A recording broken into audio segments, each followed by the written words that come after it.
こんにちは。前回の動画では、ファンレス化をするために、ヒートパイプの自作に挑戦。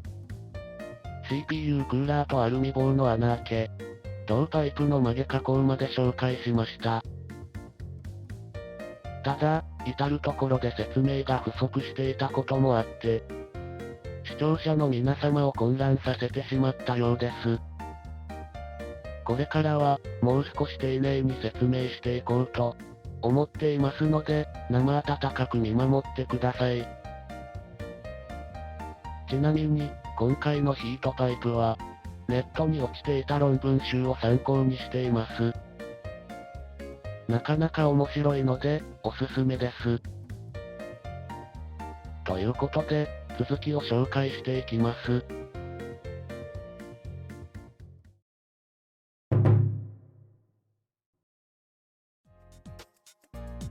ヒートパイプには、液体が封入されています。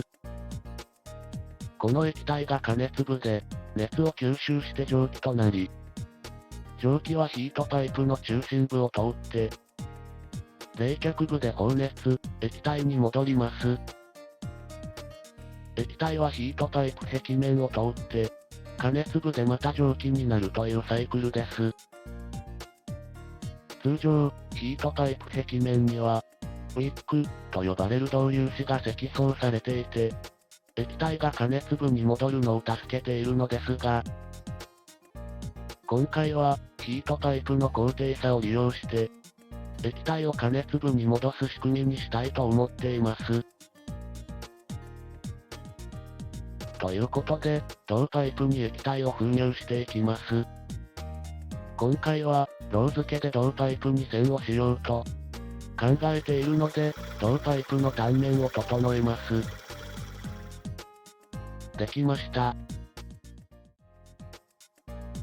銅パイプの表面も整えます。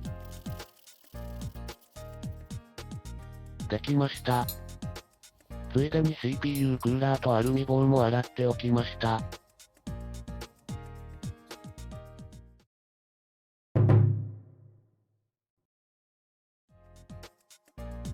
ロー付けをするために、いくつかお買い物をしました。タイル、サポートスタンド、カーボンプロテクターとセラミックボード、ガスバーナー、銅漏とフラックス。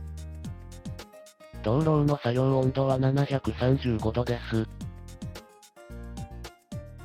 今回は、銅のリベットを使って線としました。銅パイプの内径が 4.35mm なので、外径 4mm のリベットがちょうど良かったです。フラックスをよく攪拌して、リベットと、銅パイプにたっぷり塗ります。ガスバーナーに火をつけて、銅パイプとリベットを炙ります。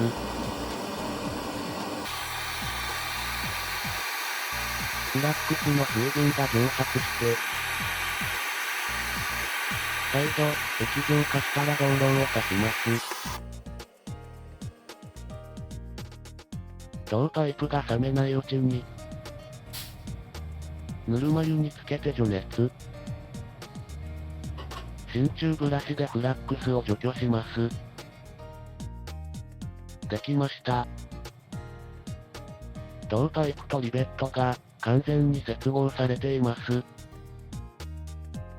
同様の作業を残りの3本についても実施します。こんなハプニングもありました。内部を洗浄したパーツクリーナーが残っていたようです。4本ともロー付けができました。焼き色がなかなかかっこいいですね。このままでは、CPU クーラーにヒートパイプを差し込むことができないので、ロー付けしたリベットをヤスリで成形します。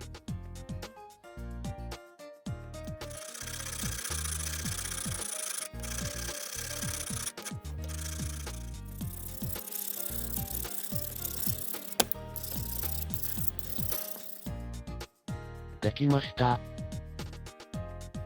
画像では見づらいですが、道路が隙間なく溶け込んでいるので、漏れの心配はなさそうです。CPU クーラーにもきちんと差し込めました。4本ともヤスリがけをして、こんな感じです。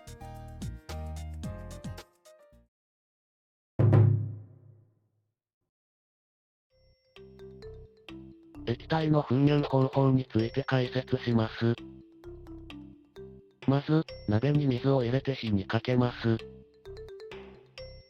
水が沸騰する前に、銅パイプを入れて、封入する液体を注入します。純水が沸騰すると、銅パイプが水蒸気で満たされるので、手早く、リベットで栓をしてしまいます。バーナーの熱が銅パイプを伝わって、中の純水をすべて蒸発させないように、鍋の水で、純水の温度を安定させています。冷めたら、銅パイプの中が不圧になるという作戦で、銅パイプの中が不圧になることで、封入した純水が沸騰しやすくなり、低い温度から熱を移動させることができます。ということで、実践していきます。封入する純水には、バッテリー補充液を使用しました。紹介した論文集に、封入する液体の量が載っていて、ヒートパイプの容積の20から35% が適当とありました。銅パイプの内径が 4.35mm、長さが約 300mm なので、容積は約 4.5ml。今回は 35% の純水 1.5ml を封入します。鍋の水を沸騰させて、リベットを装着。フラックスをたっぷり塗って、蒸気が出ているのを確認したら、リベットを押さえながら、手早くロー付けします。時間がかかると、蒸気が逃げてしまいそうなので、なかなか忙しかったです。出来上がりはこんな感じです。カメラでは音が拾えませんが、シェイクすると、かすかに水の音がするので、純水の封入に成功したようです。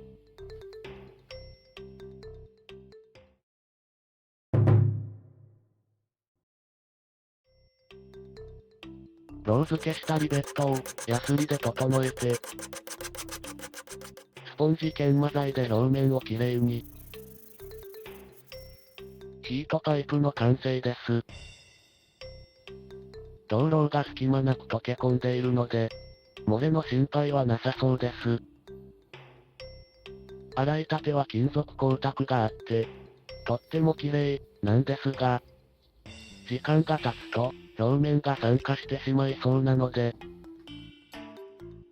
あえて、焼き色をつけてみることにしました。熱くなりすぎると、ヒートパイプが爆発しそうなので、バーナーを離して、ゆっくり加熱します。こんなもんでしょうか。いい感じに焼き色がつきました。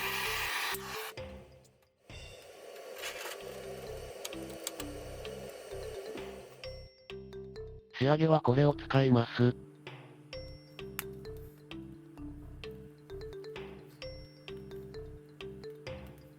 完成です。実食してみます。生クリームを乗せると、何でも美味しそうに見えますね。味はまあまあですが、ちょっと硬い、かも。